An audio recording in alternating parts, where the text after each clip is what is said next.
Semula dalam Malaysia hari ini, kita masih lagi bersama dengan tetamu kehormat Jeneral Tan Sri Dato' Effendi Buang, Panglima Angkatan Tentera Malaysia bersama dengan kita. Jeneral, sebelum ini di awal penguatkuasaan PKP, digerakkan 7,000 lebih anggota ATM. Dan sekarang ini banyak tugasan harus dilakukan, ya, selain daripada apa kita lihat, rondaan dan juga kawalan atau sekadar jalan raya, ada aspek logistik yang Jeneral sebutkan. Dan sekarang yang antara yang utama juga ialah menjaga sempadan negara daripada pencerobohan ini. Bagaimana Jeneral melihat situasi penugasan ini? Pertama kali, biar saya terangkan keadaan bagaimana kritikalnya untuk kita menentukan tidak ada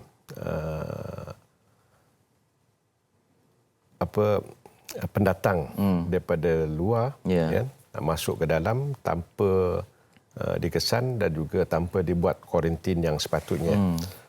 Apabila dalam keadaan PKP ini, setiap pintu masuk yang ada ni kan, setiap orang masuk daripada luar kan, kita letak dia orang kat pusat kuarantin kan 14 hari, tentukan dia betul-betul okey baru dia masuk dan bercampur dengan masyarakat dalam Malaysia ni. Mana dia kita dah pusing habis kan, dah kata orang dah kontrol habis. Itu bagaimana seriusnya kan kita untuk menentukan tidak ada kes-kes import masuk ke dalam kan. Dengan keadaan macam tu, you bayangkan kan ni kan, jika kita tidak letak kita punya ataupun titik beratkan kan kawalan sempadan kita, sebab seperti mana yang kita tahu sempadan kita ni luas ya, dan juga senang kalau kita tidak berhati-hati senang dibolosi kan. Sempadan perairan kita, sempadan darat kita memang besar kan. Kalau kita nak letak orang kat situ memang tak cukup. Betul lah dia. Kan?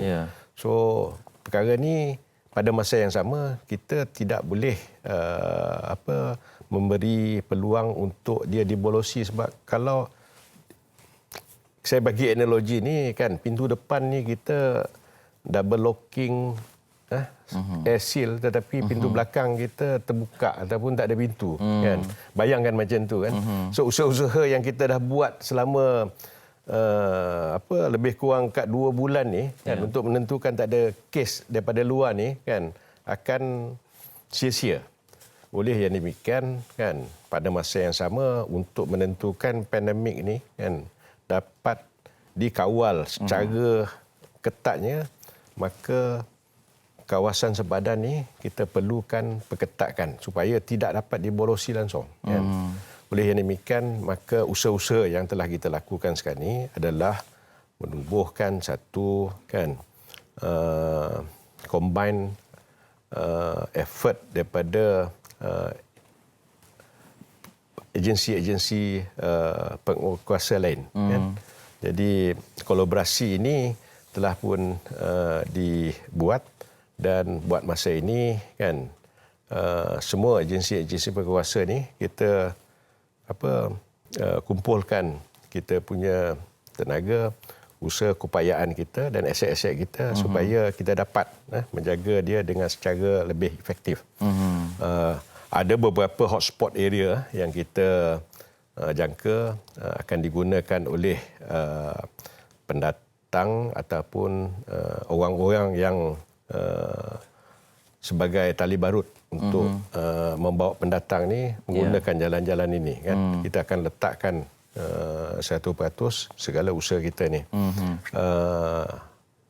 InsyaAllah saya rasa ini boleh dilakukan, dan pada masa yang sama kita menggunakan ini untuk template untuk kita gunakan pada masa hadapan ni, menentukan kes-kes pendatang tanpa izin ni kan dapat kita kawal dengan lebih ketat lagi. Okey.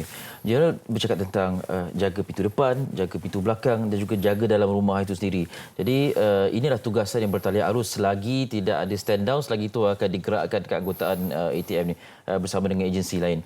Jadi dari segi menggerakkan keupayaan dan kekuatan ATM ni bagaimana? Sebab ialah antara perkara yang dibimbangi juga ialah jangkitan kepada anggota sendiri. Jadi bagaimana pengendalian ini? Kalau boleh share ringkas. Kita tak semasa kita meletakkan anggota kita untuk tugasan-tugasan seperti ini kan, kita dah ada SOP kita kan. Pertama kali adalah untuk menjaga anggota kita daripada dijangkiti kan, sebab mereka akan berdepan dengan orang yang kita tak tahu Betul. sama ada ke tak ada jangkitan tersebut. Memberi mereka protective equipment, penggunaan basic PPE ini, sarung muka, cuci tangan, hand glove kan, dan juga beberapa equipment yang lain yang kita rasa sesuai untuk tugas-tugas tertentu. Itu satu. Kedua adalah untuk mereka selepas bertugas ni, kita tentukan mereka akan dibersihkan kan. Dia orang tak akan balik rumah dulu. Dia akan pergi ke pasukan mereka kan. Di situ mereka akan dicuci. Cuci makna dia kita tentukan pakaian yang dia pakai tu ditanggalkan kan, mandi kan, lepas tu tukar pakaian lain baru balik rumah kan. Pakaian tu orang lain yang cuci kan. Nanti besok dia orang datang kerja, datang situ pakaian yang dicuci tu mereka pakai. So makna dia daripada situ kita dapat bersihkan dia orang kan. Pada masa yang sama kita dapat menentukan kan, jika ada yang terlepas kan, family mereka akan terselamat kan, tidak dapat kata orang dijangkiti oleh penyakit ini.